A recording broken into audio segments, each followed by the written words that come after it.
communication strategies in this disruptive transactional world, a world that you rightly described, driven by short-termism, where also today's news is almost tomorrow's history. How do you shape communication strategies effectively? How do businesses, we spoke about the politicians, but how do businesses, especially legacy businesses versus the new age businesses, how do they shape their strategies in this short-termism? Well, it's very easy to say, but I'll give you sort of three areas where I think it's really absolutely fundamental. The first is the obvious one. In this world of disruption or transition or both, agility is key. So, and every CEO, I think it's truer in India with, the Indian, if I can call them oligarchs or the entrepreneurs, that they are so good and they are so fresh and so modern. Many of them are, they're multi-generational, but many of them are first generational.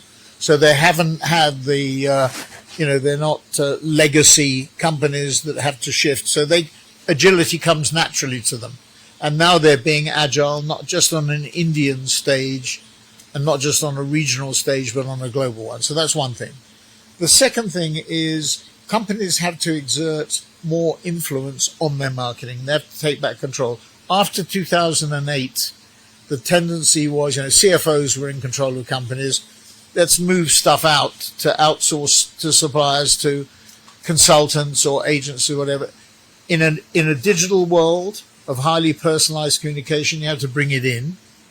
And then allied to that, the first thing is that client data becomes absolutely critical. So knowing your customer inside out and having the data, which you mix with the signals from the platforms, from Google, from Amazon, from Meta, from Alibaba, Tencent, and TikTok, that's absolutely critical. So the organization has to change. And AI, by the way, flattens the organization because it makes information much more available to everybody. So, my favorite example is Jensen Huang has 51 reports. I've seen a book which says he has 60 direct reports. That would be anathema. Went to McKinsey and asked them what's the ideal management span. They would say 12 or 13 people. So the nature of organization is getting flatter. Information is being disseminated faster, and agility and using that data in an agile way and taking back control is really important. So those are the sorts of things that you have to do. The problem is, I actually think it sort of goes a bit deep in that. In the business community, it's not only that people are short-term, it's that people are going for the quick hit. So I had a conversation last night, interesting, I won't say who it was, but his son had left university and actually applied for a Peter Thiel fellowship. And the point of the fellowship with Peter Thiel was to fund you to leave university, not complete your degree, and start a business.